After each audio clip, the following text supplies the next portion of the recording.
Gênesis, capítulo 50. José se atirou sobre o pai, chorando e beijando o seu rosto. Ele deu ordem aos médicos que estavam ao seu serviço para embalsamarem o corpo do seu pai, e assim eles fizeram. Gastaram 40 dias para fazer isso, o tempo normal para embalsamar um corpo. E os egípcios ficaram de luto 70 dias. Quando passou o tempo do luto, José falou com os altos funcionários do palácio do rei do Egito. Ele disse: façam o favor de levar ao rei a seguinte mensagem. Quando meu pai estava para morrer, ele me fez jurar que eu o sepultaria no túmulo que ele mesmo preparou no país de Canaã. Por favor, deixe-me ir sepultar o meu pai, que depois eu voltarei. O rei respondeu: vá e sepulte o seu pai, como ele fez você jurar que faria. E assim, José foi sepultar o seu pai. Com ele foram as autoridades ligadas ao rei, os altos funcionários do palácio e todos os líderes do Egito. Foram também as famílias de José, dos seus irmãos e de Jacó. Deixaram na terra de Gozém somente as crianças pequenas, as ovelhas, as cabras e o gado. Também foram homens a cavalo e em carretas, de modo que o grupo era muito grande. Quando chegaram a Atade, que fica a leste do rio Jordão, fizeram uma cerimônia de sepultamento num terreiro onde o trigo é malhado. Ali choraram muito alto durante 7 dias. Quando os moradores de Canaã viram tanta gente chorando, disseram: como é impressionante o choro desses egípcios. Por isso puseram daquele lugar o nome de Abel-Misraim. Assim os filhos de Jacó fizeram com o seu pai tudo o que ele havia ordenado. Eles levaram o seu corpo até Canaã e o sepultaram na caverna de Macpela, a leste de Manre, no terreno que Abraão havia comprado de Efron, o Eteu, para ser a sepultura da família. Depois do sepultamento, José voltou para o Egito com os irmãos e com todos os que o haviam acompanhado. Final da história de José.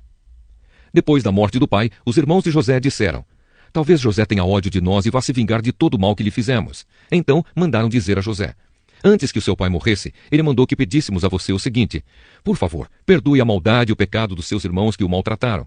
Portanto, pedimos que perdoe a nossa maldade, pois somos servos do Deus do seu pai. Quando recebeu essa mensagem, José chorou. Depois os próprios irmãos vieram, se curvaram diante dele e disseram: aqui estamos, somos seus criados. Mas José respondeu: não tenham medo, eu não posso me colocar no lugar de Deus. É verdade que vocês planejaram aquela maldade contra mim, mas Deus mudou o mal em bem para fazer o que hoje estamos vendo, isto é, salvar a vida de muita gente. Não tenham medo, eu cuidarei de vocês e dos seus filhos. Assim, ele os acalmou com palavras carinhosas que tocaram o coração deles. José ficou morando no Egito, ele e a família do seu pai. José viveu 110 anos e chegou a ver os netos de Efraim. Ele também pegou no colo, como membros da família, os filhos do seu neto Maquir, que era filho de Manassés. Certo dia, José disse aos irmãos: eu vou morrer logo, mas estou certo de que Deus virá ajudá-los e os levará deste país para a terra que ele jurou dar a Abraão, a Isaque e a Jacó. Então José pediu à sua gente que fizesse um juramento. Ele disse: estou certo de que Deus virá ajudar vocês. Quando isso acontecer, levem o meu corpo com vocês.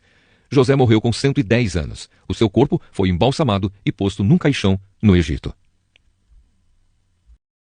O Evangelho de Lucas, capítulo 3. A mensagem de João Batista.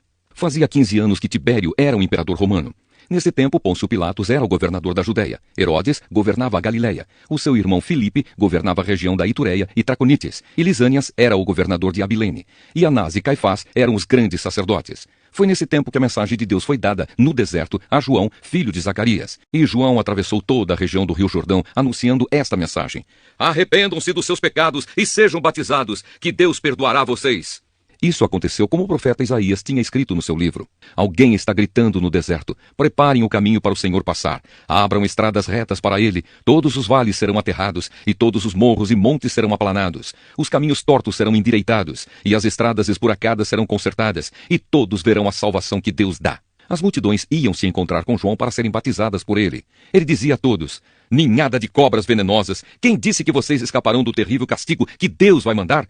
Façam coisas que mostrem que vocês se arrependeram dos seus pecados e não digam uns aos outros: nós somos descendentes de Abraão. Pois eu afirmo a vocês que até destas pedras Deus pode fazer descendentes de Abraão. O machado já está pronto para cortar as árvores pela raiz. Toda árvore que não dá frutas boas será cortada e jogada no fogo. Então o povo perguntava: o que devemos fazer? Ele respondia: quem tiver 2 túnicas, dê uma a quem não tem nenhuma, e quem tiver comida, reparta com quem não tem. Alguns cobradores de impostos também chegaram para serem batizados e perguntaram a João: mestre, o que devemos fazer? Não cobrem mais do que a lei manda, respondeu João. Alguns soldados também perguntavam: e nós, o que devemos fazer? E João respondia: não tomem dinheiro de ninguém, nem pela força, nem por meio de acusações falsas, e se contentem com o salário que recebem. As esperanças do povo começaram a aumentar, e eles pensavam que talvez João fosse o Messias. Mas João disse a todos: eu batizo vocês com água, mas está chegando alguém que é mais importante do que eu, e não mereço a honra de desamarrar as correias das sandálias dele. Ele os batizará com o Espírito Santo e com fogo. Com a pá que tem na mão, ele vai separar o trigo da palha. Guardará o trigo no seu depósito, mas queimará a palha no fogo que nunca se apaga. João anunciava de muitas maneiras diferentes a boa notícia ao povo e apelava a eles para que mudassem de vida. Mas falou contra o governador Herodes porque ele havia casado com Herodias, a esposa do irmão do próprio Herodes. E também porque ele tinha feito muitas outras coisas más. Então Herodes fez uma coisa ainda pior. Mandou pôr João na cadeia. O batismo de Jesus. Depois do batismo de todo aquele povo, Jesus também foi batizado. E quando Jesus estava orando, o céu se abriu e o Espírito Santo desceu na forma de uma pomba sobre ele. E do céu veio uma voz que disse: Tu és o meu filho querido e me dás muita alegria. Os antepassados de Jesus.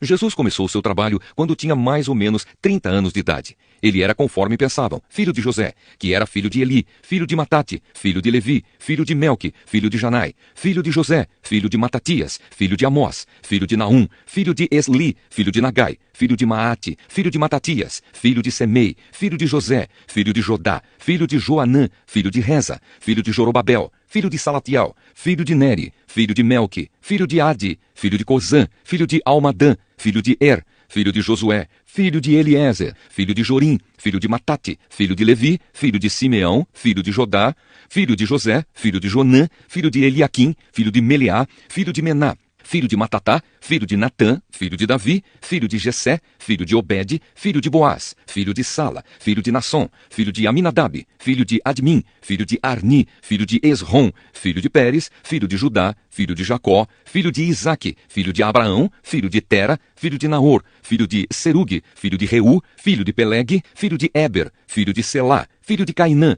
filho de Arpaxade, filho de Sem, filho de Noé, filho de Lameque, filho de Matusalém, filho de Enoque, filho de Jared, filho de Maalalel, filho de Cainã, filho de Enos, filho de Sete, filho de Adão, filho de Deus. Jó, capítulo 16. Resposta de Jó. Um montão de palavras. Então, em resposta, Jó disse: já ouvi tudo isso antes. Em vez de me consolarem, vocês me atormentam. Será que essas palavras ocas não têm fim? Por que vocês não param de me provocar?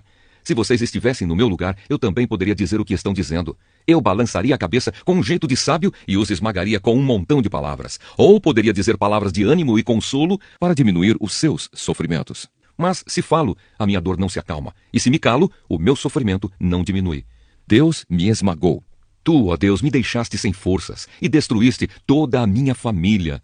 Tu me puseste numa prisão e por isso me acusam. Virei pele e osso e por isso os outros pensam que sou culpado. Na sua ira, Deus me arrasou completamente. Ele olha para mim com ódio e como uma fera me persegue e ameaça. Todos me ameaçam, abrem a boca para zombar de mim e me dão bofetadas para me humilhar. Deus me entregou a homens perversos. Ele me fez cair nas mãos de gente má. Eu vivia em paz, mas ele me esmagou. Deus me pegou pela garganta e me quebrou. Ele fez de mim o seu alvo e de todos os lados disparou as suas flechas. Elas atravessaram os meus rins sem dó nem piedade e também a minha bílis correu pelo chão. Como um soldado ele avançou contra mim e me arrebentou todo, com golpes e mais golpes. Em sinal de tristeza, vesti uma roupa feita de pano grosseiro e, humilhado, sentei-me no pó. Tenho chorado tanto que o meu rosto está queimando e estou com olheiras fundas e escuras. No entanto, nunca fui violento e as minhas orações sempre foram sinceras. No céu, tenho quem me defende. Ó terra, não esconda as injustiças que fizeram contra mim. Não deixe que seja abafado o meu grito pedindo justiça. Eu sei que no céu tenho quem me defenda. O meu advogado lá está. Os meus amigos zombam de mim e eu me volto para Deus com lágrimas nos olhos. Assim como alguém defende o seu amigo, eu preciso de quem defenda o meu direito diante de Deus. Os meus anos de vida estão contados e eu vou pelo caminho que não tem retorno. Jó, capítulo 17. Quase não posso respirar. A minha vida está se acabando. O que me espera agora é a sepultura. Estou cercado de zombadores e sou obrigado a aguentar os seus desaforos. As pessoas vêm cuspir na minha cara. Ó Deus, só tu podes garantir o meu livramento. Quem mais tenho eu para ser meu fiador? Tu fechaste a mente desses zombadores para que não entendessem as coisas. Não deixes que eles me derrotem. Como diz o ditado, passarão fome os filhos daqueles que por dinheiro traem os seus amigos. As pessoas usam esse ditado contra mim e vêm cuspir na minha cara. Estou ficando cego de tanto sofrer e o meu corpo é apenas uma sombra. Ao verem isso, os homens direitos ficam horrorizados e me condenam como se eu fosse um ateu. E esses homens honestos e respeitáveis ficam firmes na sua opinião, cada vez mais convencidos de estarem certos. Mas, se voltassem aqui, eu não acharia entre eles nenhum que fosse sábio. Onde está a minha esperança? A minha vida vai passando. Os meus planos fracassaram e as esperanças do meu coração se foram. Os meus amigos dizem que a noite é dia. Apesar da escuridão, eles afirmam que a luz está perto. A minha casa será no mundo dos mortos, onde vou me deitar e dormir na escuridão. Direi que a sepultura é o meu pai e que os vermes são a minha mãe e as minhas irmãs. Se é assim, onde está a minha esperança? Há alguém que possa ver esperança para mim? Será que ela vai descer aos quartos do mundo dos mortos para juntos descansarmos debaixo da terra? Primeira carta aos Coríntios, capítulo 4. Apóstolos de Cristo. Vocês nos devem tratar como servidores de Cristo que foram encarregados de administrar a realização dos planos secretos de Deus. O que se exige de quem tem essa responsabilidade é que seja fiel ao seu Senhor, mas para mim não tem a menor importância ser julgado por vocês ou por um tribunal humano. Eu não julgo nem a mim mesmo. A minha consciência está limpa, mas isso não prova que sou de fato inocente. Quem me julga é o Senhor. Portanto, não julguem ninguém antes da hora. Esperem o julgamento final, quando o Senhor vier. Ele trará para a luz os segredos escondidos no escuro e mostrará as intenções que estão no coração das pessoas. Então cada um receberá de Deus os elogios que merece. Meus irmãos, é para instruir vocês que eu tenho aplicado essas lições a mim mesmo e a Apolo. Usei nós dois como um exemplo, para que vocês aprendam o que quer dizer o ditado: obedeça ao que está escrito. Ninguém deve se orgulhar de uma pessoa e desprezar outra. Quem é que fez você superior aos outros? Por acaso não foi Deus quem lhe deu tudo o que você tem? Então por que é que você fica todo orgulhoso, como se o que você tem não fosse dado por Deus? Pelo que parece, vocês já têm tudo o que precisam. Já são ricos. Vocês já se tornaram reis e nós não. Que bom se vocês fossem reis de verdade, para que nós pudéssemos reinar junto com vocês. Porque me parece que Deus pôs a nós, os apóstolos, no último lugar. Somos como as pessoas condenadas a morrer em público, como espetáculo para o mundo inteiro, tanto para os anjos como para os seres humanos. Por causa de Cristo, nós somos loucos, mas vocês são sábios por estarem unidos com Ele. Nós somos fracos e vocês são fortes. Vocês são respeitados e nós somos desprezados. Até agora, temos passado fome e sede. Temos nos vestido com trapos, temos recebido bofetadas e não temos lugar certo para morar. Temos nos cansado de trabalhar para nos sustentar. Quando somos amaldiçoados, nós abençoamos. Quando somos perseguidos, aguentamos com paciência. Quando somos insultados, respondemos com palavras delicadas. Somos considerados como lixo e até agora somos tratados como a imundície deste mundo. Não estou escrevendo essas coisas para envergonhar vocês, mas para ensiná-los como se vocês fossem meus próprios filhos queridos. Mesmo que vocês tivessem milhares de mestres na fé cristã, não poderiam ter mais de um pai. Pois quando levei a vocês o Evangelho, eu me tornei o pai de vocês na vida que vivem em união com Cristo Jesus. Portanto, eu peço que sigam o meu exemplo. Por isso estou enviando para vocês Timóteo, que é meu querido e fiel filho no Senhor. Ele vai ajudá-los a lembrarem dos caminhos que sigo na nova vida que tenho em união com Cristo Jesus. Caminhos esses que ensino em todas as igrejas. Alguns de vocês ficaram orgulhosos, certos de que eu não iria visitá-los. Porém, se o Senhor quiser, eu vou visitá-los logo. Então vou saber o que esses orgulhosos são capazes de fazer e não somente o que eles são capazes de dizer. Pois o reino de Deus não é coisa de palavras, mas de poder. O que é que vocês preferem? Que eu vá até vocês com um chicote ou com o coração cheio de amor e bondade?